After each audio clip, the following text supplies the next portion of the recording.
ओम शांति। 10 नवंबर 2022 प्रातः मुरली बाप दादा मधुबन। बाबा बोले, मीठे बच्चे, तुम्हें इस रुद्र ज्ञान यज्ञ का बड़ा कदर होना चाहिए, क्योंकि इस यज्ञ से ही भारत स्वर्ग बनता है। तुम इस यज्ञ के रक्षक हो। मीठे बच्चे, तुम्हें इस रुद्र ज्ञान यज्ञ का बड़ा कदर होना चाहिए, क्योंकि इस यज्ञ से ही भारत स्वर्ग बनता है। तुम इस यज्ञ के रक्षक हो, अर्थात स्वयं भगवान आकर रुद्र ज्ञान यज्ञ रचते। रुद्र कहते हैं शिव कल्याणकारी पिता परमात्मा को।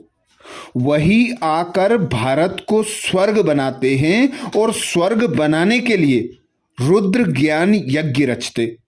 बाबा कहते, मैं तुम बच्चों को एडॉप्ट करता हूं। तुम बच्चे पवित्र योगी बनकर इस यज्ञ के रक्षक बनते हो। इस यज्ञ में बाबा कहते, गरीबों को एडॉप्ट करता हूं। गरीब ही मन से, भावना से अपना सब कुछ बलि करते, बाबा के यज्ञ में अपना सब कुछ सफल करते।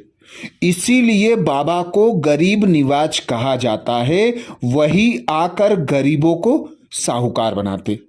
तो बाबा कहते, इस यज्ञ में एक एक पाई की कदर रखना चाहिए, क्योंकि एक एक पैसे से भारत स्वर्ग बनता है। यज्ञ के रक्षक तुम बच्चे हो, तुम्हें यज्ञ की कदर होनी चाहिए। प्रश्न किया बाबा ने पहला, बच्चे बाप व टीचर को तलाक अथवा फारकती कैसे और कब देते हैं? बच्चे बाप व टीचर को तलाक अथवा फारकती कब और कैसे देते हैं? उत्तर में बाबा समझाते, जब बाप अथवा टीचर को भूल जाते हैं, मुरली मिस करते हैं, पढ़ते व सुनते नहीं हैं, तो गोया बाप को फारकती व तलाक दे देते हैं। बाबा कहते, बच्चे तुम मुझे तलाक कभी नहीं देना। अर्थात बाबा समझाते, बच्चे बाप और टीचर को भूल जाते हैं, संशय बुद्धि हो जाते हैं, तो मुरली मिस करने लगते हैं, पढ़ते व सुनते नहीं हैं। बाबा कहते, पहले स्त्रियां पुरुष को तलाक नहीं देती थी, अब देखो कितना तलाक देती हैं। बाबा कहते, ऐसे ही तुम बच्चे बाप टीचर को भूल जाने कारण फारकती अर्थात तलाक दे देते हो। अगला प्रश्न किया बाबा ने, तुम्हारा सत्य ज्ञान मनुष्यों को मुश्किल समझ में आता है, क्यों? तुम्हारा सत्य ज्ञान मनुष्यों को मुश्किल समझ में आता है, क्यों? उत्तर में बाबा समझाते, क्योंकि यह ज्ञान परंपरा नहीं चलता, अभी ही प्रायः लोप हो जाता है। इस ज्ञान का किसको पता नहीं है, यह नया ज्ञान है, इसलिए इसे समझने में मुश्किल लगता है। भगवान पिता परमात्मा इस भारत भूमि पर संगम युग पर आते और नया ज्ञान सुनाते। बाबा कहते, यह ज्ञान सिर्फ संगम पर ही चलता है, सतयुग में जाकर यह लुप्त हो जाता है। सतयुग में प्रारब्ध होती है और फिर यह ज्ञान पुनः संगम युग पर ही बाप आकर सुनाते हैं, समझाते हैं। बच्चों को समझ में आता है जो कल्प कल्प समझते आए हैं। बाकी बाबा कहते, कोई इस ज्ञान को मुश्किल समझ पाता है, क्योंकि यह अभी ही होता है और अभी ही लोप हो जाता है। गीत सुनाया बाबा ने, पितु माता सहायक। ओम शांति। जिसके साथ बच्चों का अभी योग है, उनकी बाहर मनुष्य महिमा गाते रहते हैं। तुम उनकी याद में बैठे हो। अपने को आत्मा समझ, देह का अभिमान छोड़, एक की ही याद में रहना है। अभी तुम आत्म अभिमानी बने हो, पहले थे देह अभिमानी।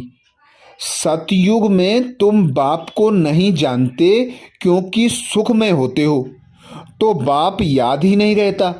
यहाँ दुखों में हो तब पुकारते हो। गायन भी है, दुख हरता सुख करता।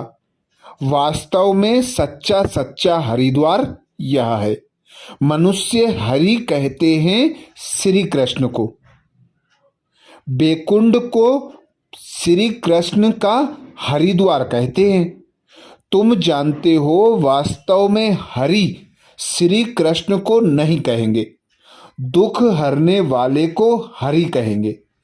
तुम जानते हो शिव बाबा श्री कृष्ण का द्वार अथवा बैकुंठ सतयुग का द्वार खोलने आया है।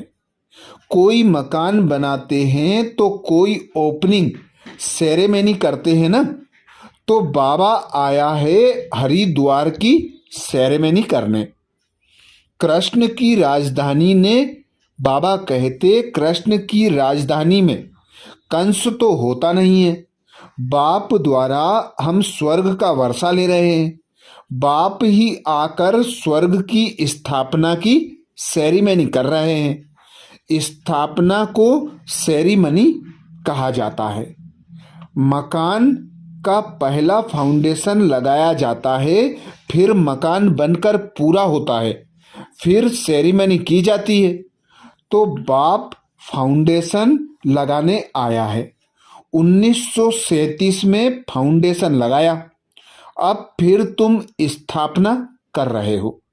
तुमको खुशी है कि बाबा आया है नई दुनिया स्थापन करने, और नई दुनिया में बाबा कहते और हम नई दुनिया में जा रहे हैं।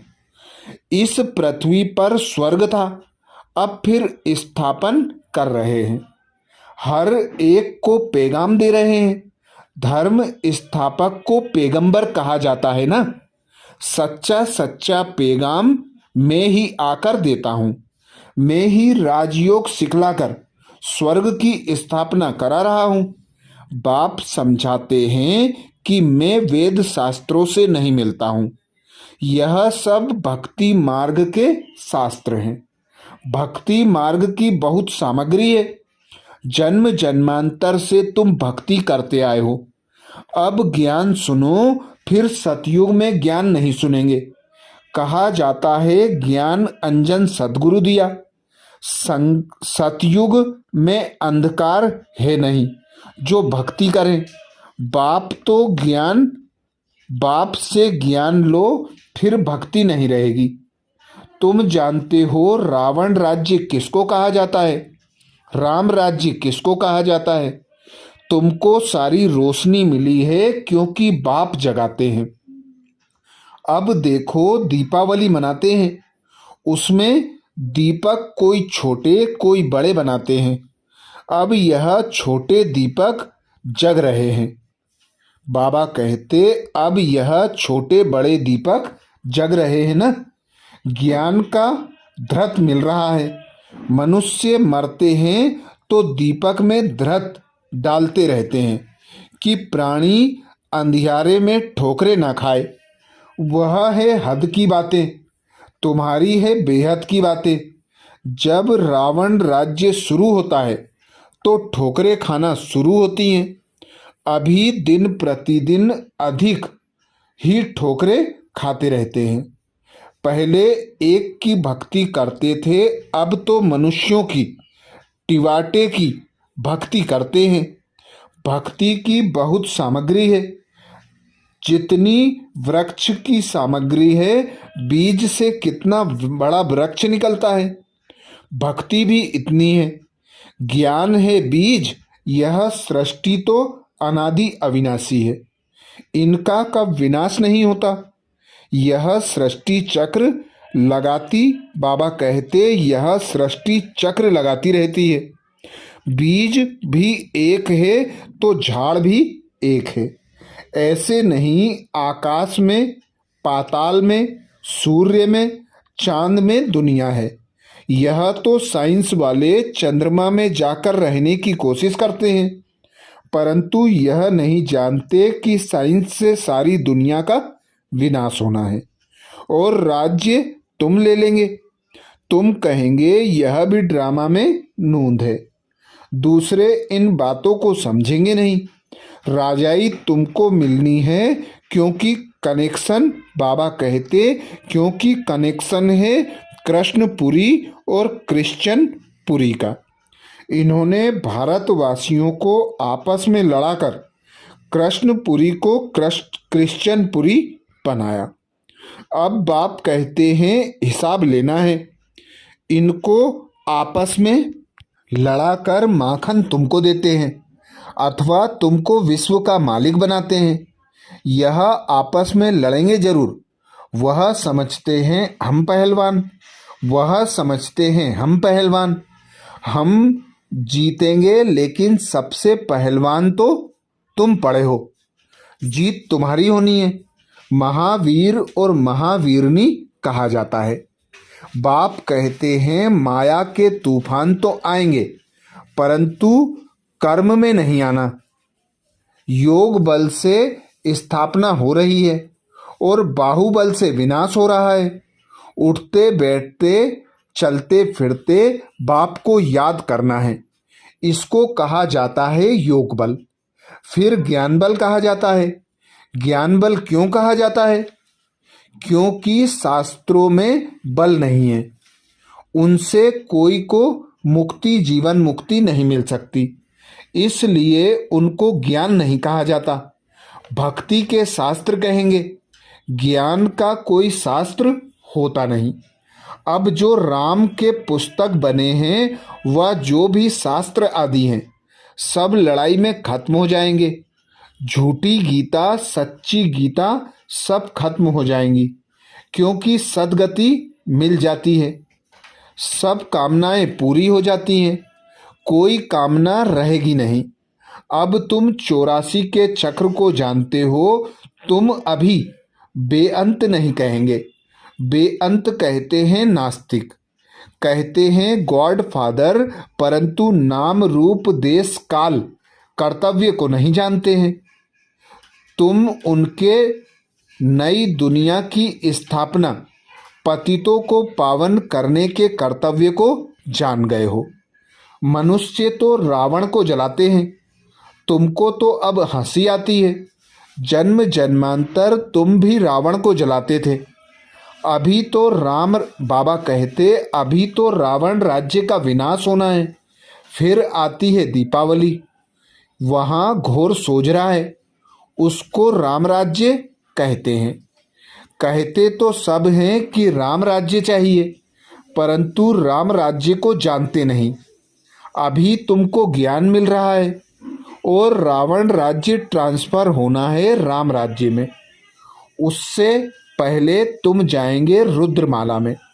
और यह जो इस्लामी बौद्धि की आत्माएं हैं वह आधा कल्प मुक्ति में रहेंगी। जब हमारी सतयुग की प्रारब्ध पूरी होगी तब भक्ति शुरू होगी।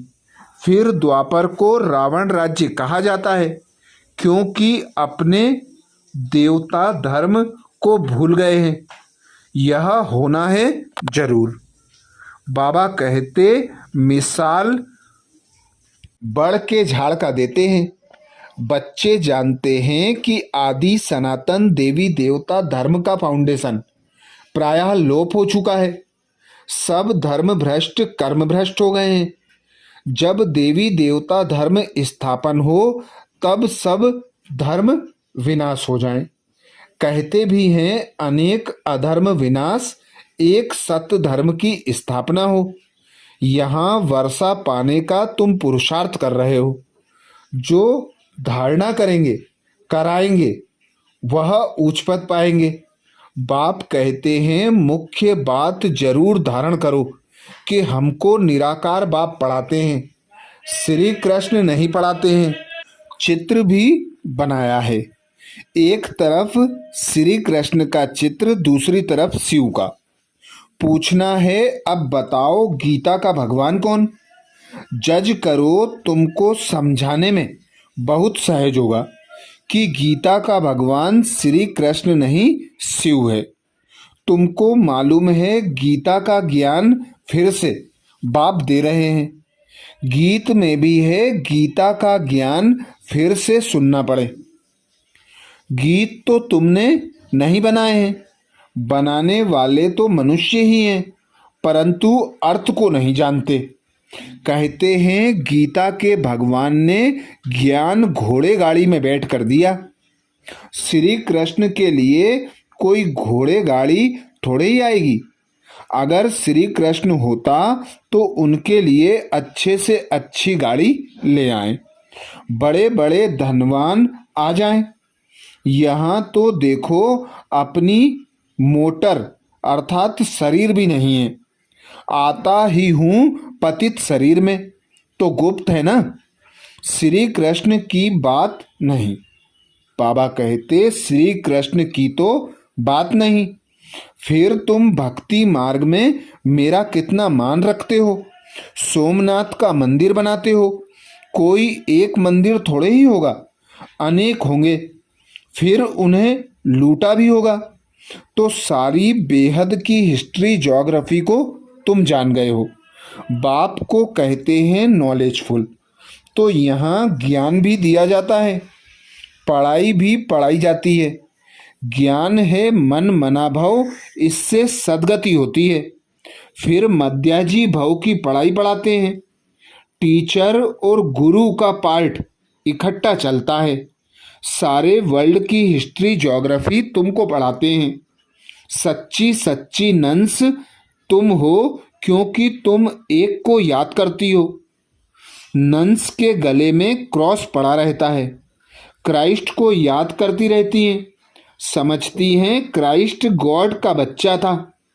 तुम जानते हो कि क्राइस्ट कोई गॉड का बच्चा नहीं था, क्राइस्ट की आत्मा गॉड का बच्चा थी। ऐसे तो हम सभी हैं। बाप आकर 3 धर्म स्थापन करते हैं। तुम ऊंचे ते ऊंची चोटी ब्राह्मण हो, क्योंकि तुम ऊंच ते ऊंच विश्व की सेवा करते हो। मनुष्य को आत्मा का ज्ञान देते हो।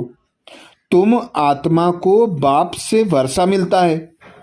बरोबर बाप कल्प कल्प के संगम युगे वर्षा देने आते हैं। शास्त्रों में तो युगे युगे लिख दिया है, कल्प अक्षर बीच से निकाल दिया है। उनका नाम ही है पतित पावन।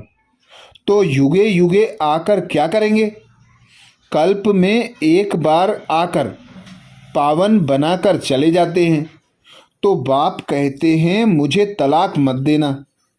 आजकल स्त्रियां पति को तलाक दे देती हैं, वैसे हिंदू नारी पति को तलाक कभी नहीं देती थी।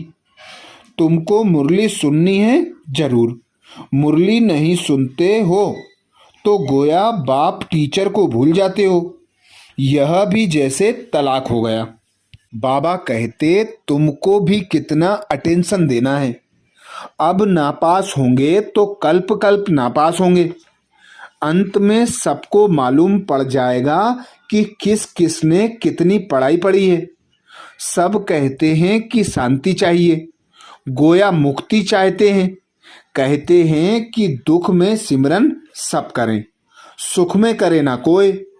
तो आधा कल्प सुख और आधा कल्प दुख है।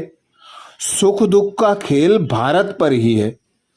तुम तो कहेंगे हम ही देवता, हम ही क्षत्रिय, हम ही वैश्य, हम ही शूद्र।